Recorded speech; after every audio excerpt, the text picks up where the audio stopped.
ரீசெண்டாக Guna ப்ரோவோட 1-on-1 session attend பண்ணேன். ஒரு 2 வீக்ஸ் ஸோ பிஃபோர் அந்த மாதிரி. ஸோ அதில் வந்து எனக்கு நிறைய ரியலைசேஷன் வந்தது. இவ்வளோ இயர்ஸாக வந்து நம்மளோட அடிக்ஷன் எப்படி க்யூர் பண்ணுறதுன்னு தெரியாமல் நான் நிறைய வேலையை ட்ரை பண்ணேன். ஸோ பிளாக்கர் ஆப் இன்ஸ்டால் பண்ணுறது, நம்ம சைக்காலஜி டாக்டரை போய் பார்க்குறது, நிறையா அதை எப்படி கண்ட்ரோல் பண்ணுறதுன்னு தெரியாமல் நிறைய நான் ட்ரை பண்ணிட்டேன். பட் ஆனால் எதுவுமே வந்து எனக்கு ஒர்க் அவுட் ஆகவே இல்லை. ஸோ 1-on-1 செஷனில் தான் வந்து எனக்கு ஒரு சில ஐடியா கிடச்சிது. ஸோ என்ன சொன்னாங்கன்னா, observe the emotional state. So ஒரு அந்த அடிக்ஷனுக்குள்ளே நீங்கள் போகிறதுக்கு முன்னாடி அந்த எமோஷனை நீங்கள் அப்சர்வ் பண்ணுங்கள். ஸோ சீரியஸாக வந்து அதை அப்சர்வ் பண்ணும்போது நமக்கு வந்து ஒரு கிளாரிட்டி கிடைக்குது. எனக்கு அவர் 1-on-1 அவர் கேட்கும்போது கூட எனக்கு நான் அதை பற்றி ரிலீஸ் பண்ணதே கிடையாது. அவர் கேட்ட கொஸ்டின் என்னால் ஆன்சர் பண்ண முடியல. ஸோ நம்ம எதனால் அந்த அடிக்ஷனுக்குள்ள போகிறோம், அந்த அடிக்ஷனுக்கு முன்னாடி நம்ம எந்த ஸ்டேட்டில் இருக்கோம் அப்படின்னு எனக்கு ஐடென்டிஃபையே பண்ணவே தெரியல. ஆக்சுவலாக இப்போலாம் வந்து நான் ஒவ்வொரு தாட்டுமே வந்து எதனால் வந்து நமக்கு வருது, அந்த தாட் அப்சர்வ் பண்ணணும். அந்த அப்சர்வ் பண்ணுறதுனால எனக்கு ஒரு கிளாரிட்டி இருக்குது இப்போது. ஸோ அதுக்கு ஒரு ஐடியா அவர் சொன்னார். நீங்கள் கையில் வந்து அந்த ப்ரேஸ்லெட் அந்த மாதிரி வேர் பண்ணிக்கோங்க. அப்பப்போ உங்களுக்கு வந்து தோணும் போதெல்லாம், அதை தொடும்போதெல்லாம் நம்ம வந்து தாட் அப்சர்வ் பண்ணணும். ப்ளஸ் வந்து நம்ம இந்த ஸ்டேஜில் இருக்கோம் அப்படின்ற மாதிரி உங்களுக்கு அவேர்னஸ் அதை க்ரியேட் பண்ணணும். அது ஆக்சுவலாக அது ரொம்ப யூஸ்ஃபுல்லாக இருக்குது. ரீசெண்டாக நேற்றுலாம் பார்த்தோம்னா, நானே ஆட்டோமேட்டிக்காக ஒவ்வொரு டைமும் வந்து டச் பண்ணும்போது நம்ம தாட் அப்சர்வ் பண்ணணும். அந்த ஸ்டேஜ் நான் எனக்கு எப்பப்பெல்லாம் முடியுதோ அப்பப்பெல்லாம் ஞாபகப்படுத்தும் போது ஆட்டோமேட்டிக்காக நான் வந்து அந்த அடிக்ஷனுக்குள்ளே போகிற அந்த சுச்சுவேஷன் வரும்போது என் மைண்ட் எனக்கே தெரியுமா எனக்கு வந்து வார்ன் பண்ணிச்சு, வேண்டாம் நீ இந்த மாதிரி பண்ணினா நெக்ஸ்ட் நீ அந்த இடத்துக்கு போயிடுவேன். ஸோ இதெல்லாம் ஸ்டாப் பண்ணி கொடுத்து எனக்கு வார்ன் பண்ணிச்சு. எனக்கு அது ஆச்சரியமாக இருந்தது எனக்கு. ஸோ இதை வந்து நம்ம ஹேபிட்டாக கன்வெர்ட் பண்ண முடியுமா, ஹேபிட்டாக நம்ம லைஃப்பில் கொண்டு வர முடியுமா அப்படின்ற ஒரு இதெல்லாம் போய் ஸோ இதை வந்து நம்மளாலையும் நம்ம பண்ண முடியும் அப்படின்ற ஒரு கான்ஃபிடென்ட் எனக்கு கொடுத்துருக்கு. சரி, அப்புறம் வந்து அந்த பெயின்லேயே ஷிஃப்டாக இருக்கணும், ஷிஃப்ட் வித் பெயின்ன்ற மாதிரி ஒரு சொல்லியிருந்தாரு. ஸோ எப்போல்லாம் நீங்கள் வந்து ஒரு பெயினை ஃபீல் பண்ணுறீங்களோ அந்தந்த எஸ்கேபிசம் பண்ணுறதுக்காக தான் நீங்கள் வேற ஒரு இதாக தேடி போகிறீங்க. அதுதான் உங்களுக்கு அடிக்ஷனாக மாறுது அப்படின்ற ஒரு அவேர்னஸ் வந்து எனக்கு அப்போ தான் கிடைச்சது. ஸோ நான் ட்ரேட் பண்ணிட்டு இருக்கேன். ட்ரேட் பண்ணும்போது ஒரு லாஸ் வருது அப்படின்னா அந்த லாஸ்லேயும் நம்ம வெயிட் பண்ணணும், இருக்கணும்.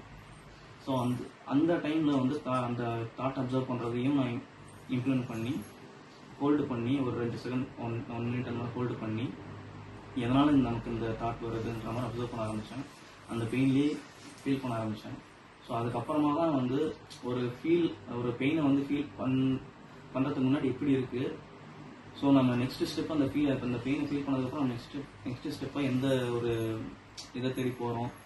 ஸோ அந்த லாஸை ஹேண்டில் பண்ணுறது நெக்ஸ்ட் ஒரு ரிவெஞ்ச் ட்ரேட் எடுக்கிறதோ, ஸோ இல்லை நான் இதுக்கு முன்னாடி எடுத்த அந்த ப்ராஃபிட்டை மிஸ் பண்ணிட்டேன், திரும்ப வந்து ட்ரேட் எடுக்கணும் அப்படின்ற ஒரு இதுக்கு போகிறதோ, அது எல்லாமே என்னை அறியாமல் நான் போய்கிட்டே இருந்தேன். இப்போ வந்து சிட் வித் பெயின் அப்படின்ற ஒரு கான்செப்ட் வந்ததுக்கப்புறம் அமைதியாக உட்காந்து சரி நம்ம இது பண்ணக்கூடாது, இது பண்ணணும், ஒரு கிளாரிட்டி கிடைச்சிருக்கும் சொல்லாங்க. ஸோ ப்ளஸ் வந்து இன்னொன்று என்னென்னா, அந்த அஃபர்மேஷன் சொல்கிறது. ஸோ ப்ரைமரி கோலுக்கு தனியாக ஒரு அஃபர்மேஷன், நம்மளுக்கு மந்த்லி கோலுக்கு ஒரு தனியாக ஒரு அஃபர்மேஷன். ஸோ மந்த்லி கோலை நம்ம மீட் பண்ணுறதுக்கு டெய்லி நைட் தூங்குறதுக்கு முன்னாடி அஃபர்மேஷன் ஸ்டேட்மெண்ட் சொல்லிட்டு தோணும். அது எல்லாமே வந்து அதுவும் நல்லா யூஸ்ஃபுல்லாக இருக்குது. ஸோ எனக்கு அதெல்லாம் சொன்ன ஆரம்பிச்சதுக்கப்புறம் நமக்கு சேஞ்சஸ் உண்மையிலேயே சீரியஸாகவே நல்லா தெரியுது. ஸோ எல்லாத்துக்குமே ரீசன் வந்து பார்த்தோன்னா நம்ம பிரெயின் தான். நம்ம ஆல்ரெடி நம்ம பிரெயினில் ஹோல்டு பண்ணியிருக்க அந்த பாஸ்ட் தாட்ஸ் தான். அந்த தாட்ஸ் நம்ம சொல்கிறத கேட்டுட்டு நம்ம பாட்டுக்கு பின்னாடி போயிட்டுருக்கோம்.